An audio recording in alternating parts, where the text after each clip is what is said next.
Hello everybody, JenniferMaker here. Today we are learning how to sublimate on Slate. Decorating this natural rock is different from sublimating a t-shirt, but there are more similarities than you might think. I'll show you how to overcome the uneven texture to get consistent results and transfers for your favorite photos or designs, like my free plant images. So let me show you step by step how to do this.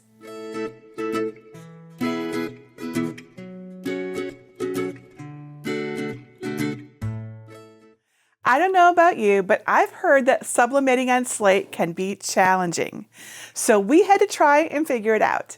We were successful, as you can see, and we've had some fun in testing to smooth out the process for you. Now, Slate is pretty different from most of the sublimation projects that we've done together, but the key is the white coating. Right? This white coating right here. Make sure you get a piece of Slate that's meant for sublimation because it won't work otherwise. Now the natural edges look so different depending on your design placement, but I like the opportunities to experiment. And don't worry, I'll show you how to avoid the big white areas when you don't want them. Now you'll need pretty standard sublimation tools and supplies for this project. I have all the details in my tutorial over at JenniferMaker.com/sublimation/slate blanks. It's also listed below this video. One item you might not have in your sublimation stash, however, is a cooling tray. Get a nice sized one to cool your Slate on and then only use it for crafting, not for cooking. Now, the heat press you use can really change the results, so I'll show you designs I sublimated with small and large easy press 2s and an auto press today for a few different reasons. First, pressing the entire sublimation design at once creates the best results on Slate blanks. It's possible to tile designs with a lot of patience, but it's much easier to select a Slate and design that will easily fit under or in your heat press. So if you have a smaller press, use smaller designs as you can learn before tackling tiling or other techniques.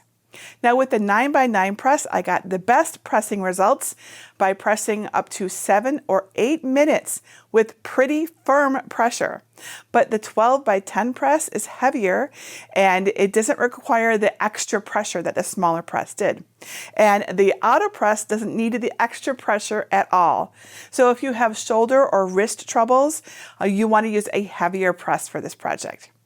Now, working with a natural material like rock slate does have some challenges, so I'll show you the basic process with my free cacti designs, and then some special tips for working with a photo. Now, let's sublimate some slate. Step 1. Get my free sublimation designs. You can use any print sublimation image depending on the project you want to make, but I have some fun free options for you to try. To find them, go to JenniferMaker.com/504 and look for libraries in the red bar at the top. Then click either Get a Password if you don't yet have one, or click Enter the library. Search the page for design number 504, and when you find it, click it to download the zip file. If you're not sure how to do that, visit JenniferMaker.com/svgs. I made designs with and without sayings in different shapes to fit the Slate blanks in my material list. You can find links to the fonts I used in the written tutorial over at JenniferMaker.com/sublimation/slate blanks. One has succulents in a circle, and the version with text says, "Suck it up, buttercup." Then there's a colorful cacti design that works best on a square. This one says, "Prickly but cute." There's also a rectangular design with hanging and potted plants for a long blank. It says, "Grow your own way," a sentiment I love. We made them all with an AI art generator and Photoshop, a really fun combination. If you want to add your own text to them, I have a tutorial using Google Docs over at JenniferMaker.com/455. I designed these images to be proportionate to the blanks I tested, but there are so many options. You're not limited to my choices at all. Since slate is a natural material, always measure your blank's imprint surface. That's that flat area that starts a bit away from the sides. The packaging usually tells you the slate's entire size, but that's the average imprint area plus the uneven edge section. So keep that in mind while ordering. I'll show you how to sublimate within the flat imprint area first. For the round blanks, measure the diameter where the imprint area looks narrowest and use that as your design size. It won't be perfect, but that's okay. For the hanging blank, you can sublimate right over the holes and we'll add the rope after pressing. But remember, it will be visible for display. Check for any blemishes in the coating, but mine were all good, so I hope yours are too. I use glossy blanks to make the designs pop, but there are also matte options that work the same. Also, make sure your press will completely cover the area you want to decorate by placing your cool press on top of it. I recommend using Google Docs to print sublimation designs because it's free and totally does the job. If you need any help printing for sublimation, please see my tutorial over at JenniferMaker.com/394. Now for these designs, I like to size the images the same or just about 1/4 inch smaller than the imprint area. That will leave the uneven edge mostly undecorated as planned. Again, Slate is natural, and that means nothing will be perfect, just how we like it. And remember to mirror your designs during printing so they'll look correct once sublimated. So once you printed, be sure to let it dry and then cut the extra paper away pretty close to the ink so the slate's edge will be visible around it. Step 2, sublimate a design on a round slate blank. Sublimation uses high heat and creates fumes, so please open a window and turn on a fan for ventilation. And have your heat-resistant gloves ready in case you need to touch the slate while it's still hot or warm. Preheat your press to 400 degrees Fahrenheit or 204 degrees Celsius and set the time to 420 seconds. Yes, that's 7 minutes. And have a cooling rack nearby where your project can sit undisturbed for up to a half an hour. Place your slate blank face up on your work surface and use a lint roller to remove any dust or debris. Keeping the blank on your work surface, put your sublimation design face down on the blank's coated side and center it. Then use heat-resistant tape to keep the image in place. Leave some of the tape long and going off the slate like this to help you remove the design later. I usually cover the pressing area with white cardstock to protect it from excess ink, but I found that the thinner white butcher paper easier for this project. Now put your project face down on the paper. Having the slate on top of the design helps distribute the heat and pressure. Place another sheet of butcher paper on top. Finally, lower your heat press straight down onto the covered blank and start the timer. If you're using the small 9x9 inch Easy Press, use firm pressure by pressing with both hands and lean into it so some of your body weight gets into it, and this will give you the best results. When the time is up, lift the press straight up and put it back in its cradle. Let the slate sit for about 10 to 30 seconds so more ink settles and solidifies and you won't accidentally ghost the image.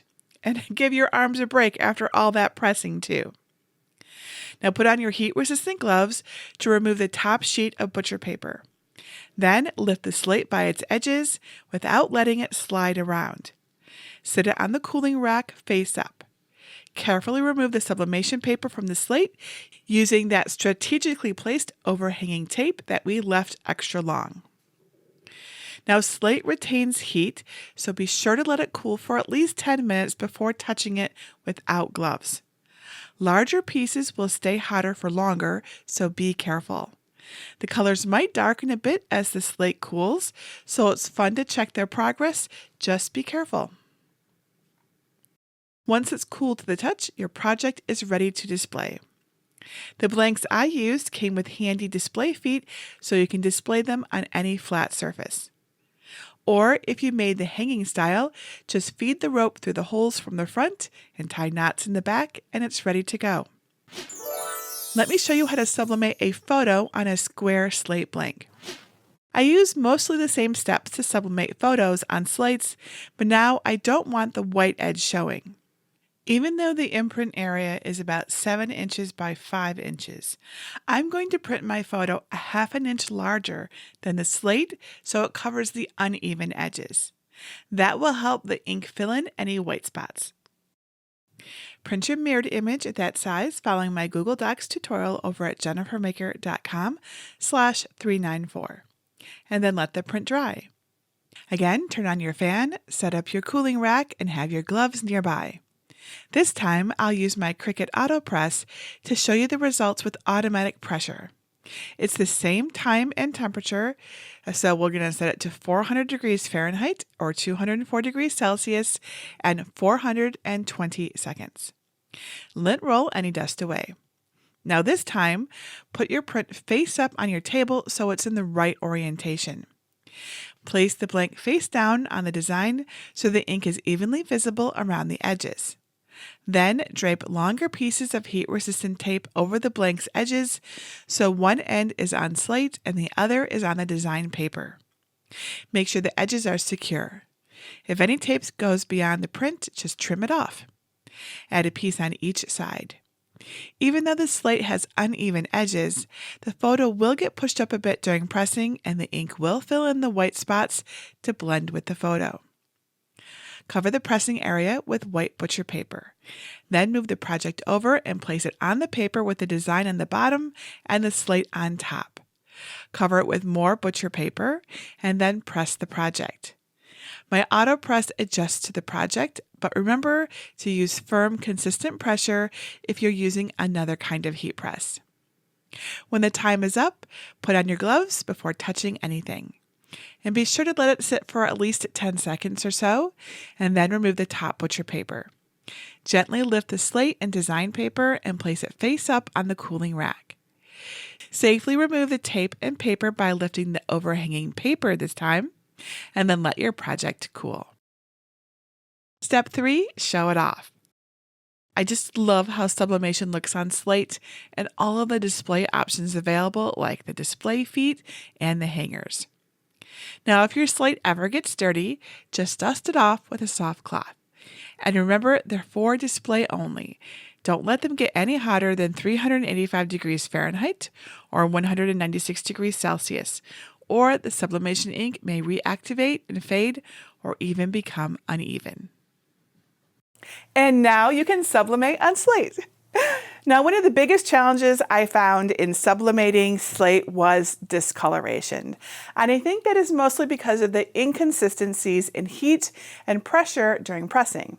I won't lie, it's really hard to keep everything even and still while pressing for 7 minutes with a small, light, easy press.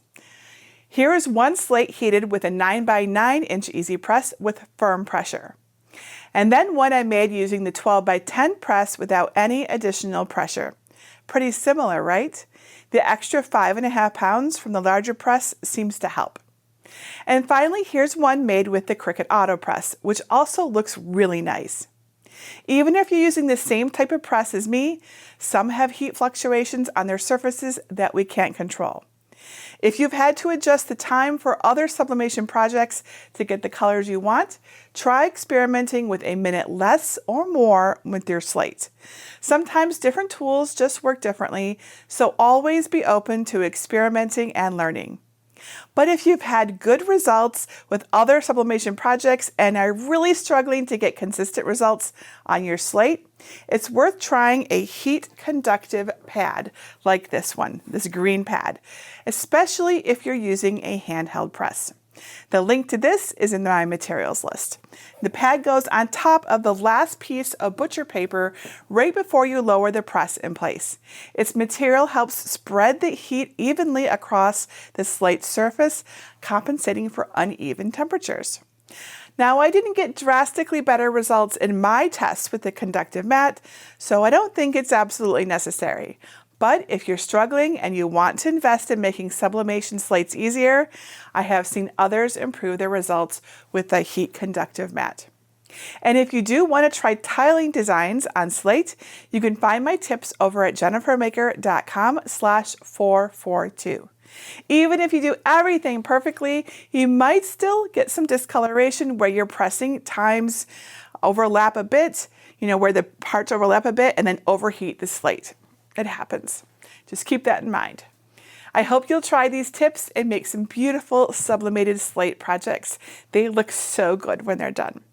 Now, if you're excited to learn more about sublimation, be sure to check out my sublimation cookbook, which I have right here.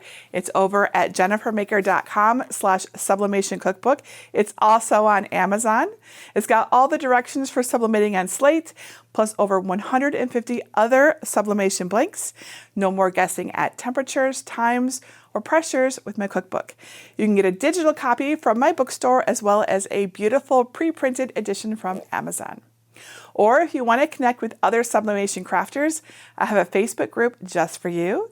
Whether you're new to sublimation or not, come join us at JenniferMaker.com/sublimation group. We'd love to have you. Come ask questions, share ideas, and get inspired. And that's it for today. Until next time, this is Jennifer Maker reminding you to craft a life you love.